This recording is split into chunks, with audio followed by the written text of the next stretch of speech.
Centenas de pacotes NPM, inclusive ligados ao CrowdStrike, foram infectados com um worm extremamente perigoso, que rouba credenciais e se distribui para outros computadores. Ele é capaz de criar e também se instalar em workflows do GitHub Actions para roubar segredos de ambientes protegidos, além de roubar credenciais da vítima em variáveis de ambiente e arquivos .env, e também credenciais em nuvens, pegando segredos do Secrets Manager da AWS e GCP. Para piorar, ele é capaz de se autorreplicar, se inserindo em pacotes mantidos pelo usuário e publicando novas versões infectadas. Ao que tudo indica, os atacantes são os mesmos que infectaram o pacote NX com uma versão parecida desse malware, sendo ela capaz de utilizar assistentes de IA do usuário para roubar suas credenciais e disponibilizar em repositórios públicos do GitHub. E o mais surpreendente é que tudo isso não foi descoberto pelas equipes de segurança das empresas envolvidas. O problema foi até reportado para a Microsoft e eles simplesmente ignoraram. Foi um desenvolvedor brasileiro o responsável por descobrir e alertar sobre o ataque para sites especializados, assim conseguindo a atenção necessária para evitar que o ataque pudesse sair do controle. Esse é o Shai Hulud. Vem comigo entender como o ataque foi descoberto, como o malware se comporta, como ele conseguiu infectar pacotes populares e como se proteger. Daniel Pereira, um desenvolvedor brasileiro, estava trabalhando em seu projeto como em qualquer dia normal. Foi então que, ao entrar no GitHub, percebeu algo estranho. Em sua conta havia um repositório novo que ele não lembrava de ter criado. Esse repositório se chamava Shai Hulud. Imediatamente seu estômago gelou. Ele com certeza não tinha feito aquilo. Ele clicou para ver o que tinha no repositório e, para sua surpresa, a única coisa que havia lá era um arquivo codificado com o que parecia ser base 64. Nesse momento, ele já tinha uma ideia do que havia acontecido. Poucas semanas antes, ele havia lido sobre o ataque ao NX e como o malware se comportava. Ele pegava as credenciais do usuário, codificava 2 vezes em base 64 e disponibilizava o arquivo em repositório público chamado de Singularity. Com medo de ter sido infectado com algum tipo de variante, ele correu para decodificar o arquivo. Ele tentou uma vez, mas o resultado era outro texto que também parecia ser base 64. Na segunda vez, ele pôde confirmar o que mais temia. Naquele arquivo estavam expostas todas as credenciais que haviam no seu computador. Com um pouco de investigação, ele chegou até um pacote que havia sido atualizado há pouco tempo, o TinyColor.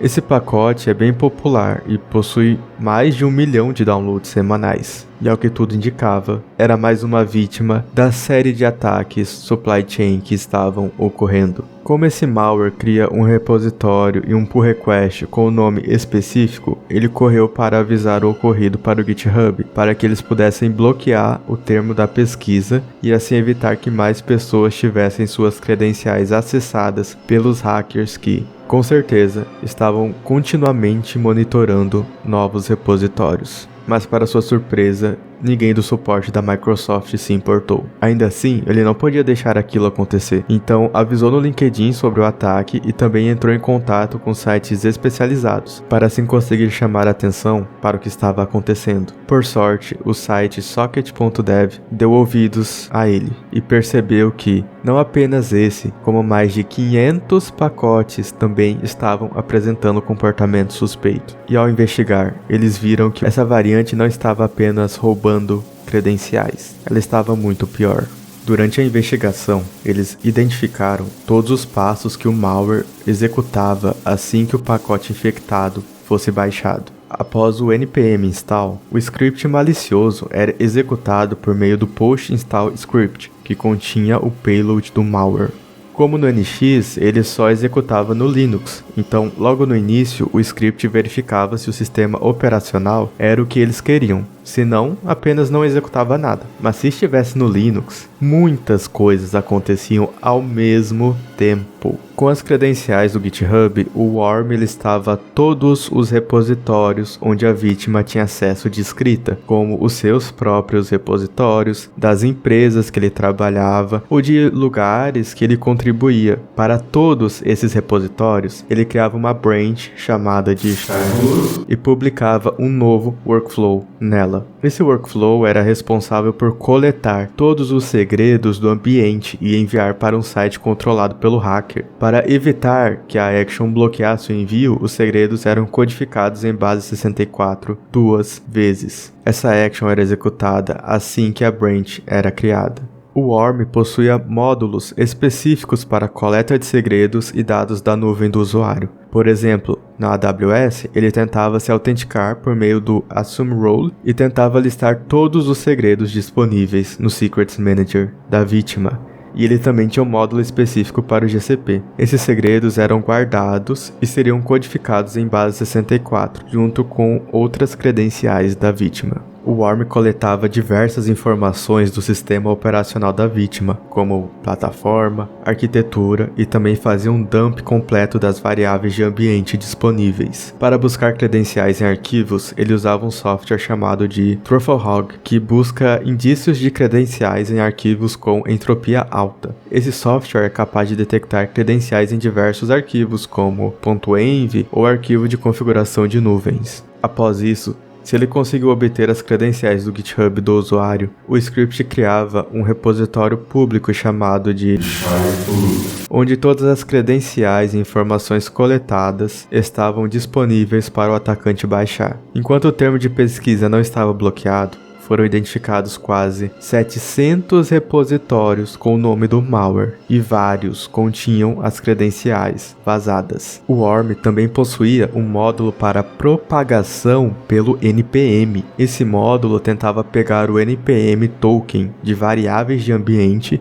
ou de arquivos de configuração. Caso ele conseguisse obter um token, ele fazia a validação e listava até 20 pacotes mantidos pela vítima. Após listar, ele criava um patch, possivelmente inserindo a versão infectada do pacote atual como dependência desse novo pacote, e publicava no NPM, assim levando a um efeito dominó. E aí você pode se perguntar, mas como o Tinycolor foi afetado? Segundo Scott, o mantenedor do Tinycolor, o pacote foi infectado por meio de outro pacote, o AngularTix 2. Ele, em conjunto com outras pessoas, trabalharam nesse pacote juntos, e no repositório do pacote havia um workflow de release. Esse workflow tinha acesso a um segredo, o NPM token. Esse token era justamente do Scott. Então, um colaborador do repositório acabou sendo infectado com o Worm, e ao ser infectado, o Worm efetuou o passo de modificar o workflow do GitHub Actions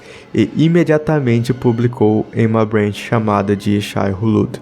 Imediatamente o workflow rodou e enviou o token para o site do atacante. De posse do token, o hacker rapidamente publicou versões de todos os pacotes em que ele tinha acesso contendo malware. Isso acabou causando um grande efeito dominó e afetou diversos outros mantenedores, inclusive o CloudStrike Publisher. Inicialmente, os pesquisadores de segurança acreditavam que o número de pacotes infectados era de apenas 40, mas conforme foram investigando, chegaram ao número de mais de 500 pacotes. Os pesquisadores acreditam que a origem de tudo isso foi apenas um mantenedor, o Tech Support TRXNT, que pode ter sido infectado depois de algum e-mail de phishing ou coisa do tipo. Devido à forma como o Worm se comporta, acabou gerando um grande efeito dominó, e graças aos esforços das equipes de segurança, ele conseguiu ser contido. O Scott publicou um post-mortem explicando o que aconteceu e também criou um tópico no Hacker News para discutir sobre esse ataque.